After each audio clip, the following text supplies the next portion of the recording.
प्रश्न पूछा गया है,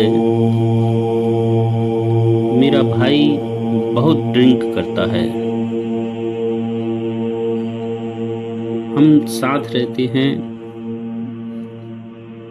अपने अपने बीवी बच्चों के साथ और माता पिता के साथ। चूंकि वह छोटा है, इसलिए माँ का झुकाव उसकी तरफ ज़्यादा है।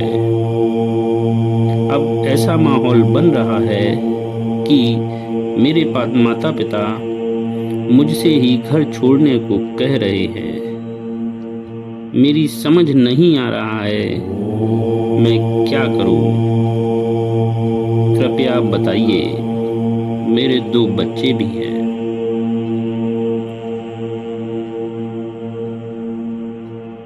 बहुत बड़ा प्रश्न पूछा गया है। सामान्य रूप से यह घर घर की समस्या है। मेरे नजरिए से सारे इंसान एक बंधन से बंधे हैं जिसे कहा जाता है प्रेम। यदि किसी कारणवश इस ईश्वरीय नियामत में कमी आ गई है या खत्म हो गई है, तो एक साथ रहने का कोई फायदा नहीं। यदि आपके पास जीवन यापन के पर्याप्त साधन हैं, तो आप कहीं दूसरी जगह अपना आशियाना बना सकते हैं। दूरियां प्रेम को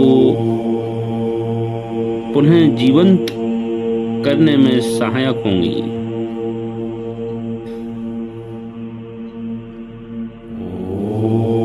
हर समस्या का समाधान बातचीत से संभव है। एक बार सबको बिठालकर खुलकर समस्या पर सारे सदस्य पुनर्विचार करें और हल निकालने की कोशिश करें।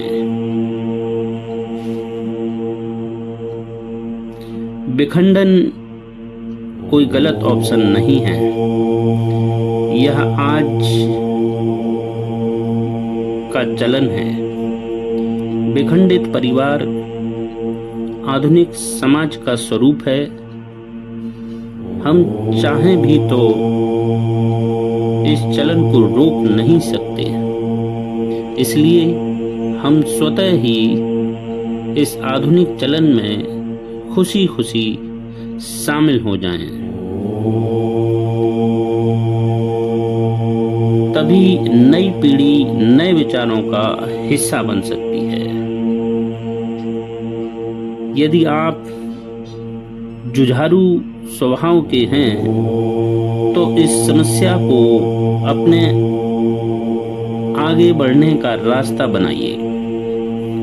इतिहास गवाह है, जब जब किसी इंसान ने इतिहास रचा है, उसे पहले अकेले ही दुनिया का सामना करना पड़ा है। आवश्यकता ही आविष्कार के लिए नया रास्ता बनाती है। हो सकता है कि आप जो काम सबके साथ रहकर नहीं कर पा रहे हैं, वहीं कुछ नया खोज लें, कुछ नया आविष्कार कर लें, और फिर बाद में सभी छूटे हुए लोग आपके पीछे होंगे। दूसरी तरफ शांति जीवन का विकासोन्मुख भाग है। यदि जीवन में शांति रही, तो ही आप आगे की ओर अग्रसर हो सकती हैं। लड़ाई, कलह, वैमनस्य, दुश्मनी, बैर सभी आपको पीछे की ओर धकेलते हैं। चाहे वह परिवार के सदस्यों की ओर हो या गैर आदमी की ओर। शांति में ही जीवन की उत्पत्ति है। आप भीतर से शांत होना चाहिए। आप इस बात का अनुभव करना कि नए की खोज या प्रादुर्भाव केवल शांति में ही होती है। शांति में ही प्रेम की कोपलें फूटती हैं और जीवन शांति में ही स्वर्ग बन जाता है। अतः शांति की ओर, मन की शांति, आत्मा की शांति की ओर अपना कदम बढ़ाइए। एक इंसान बहुत आगे जा सकता है यदि उसका मन शांत हो। अशांत मन विनाश की ओर ले जाता है। धन्यवाद।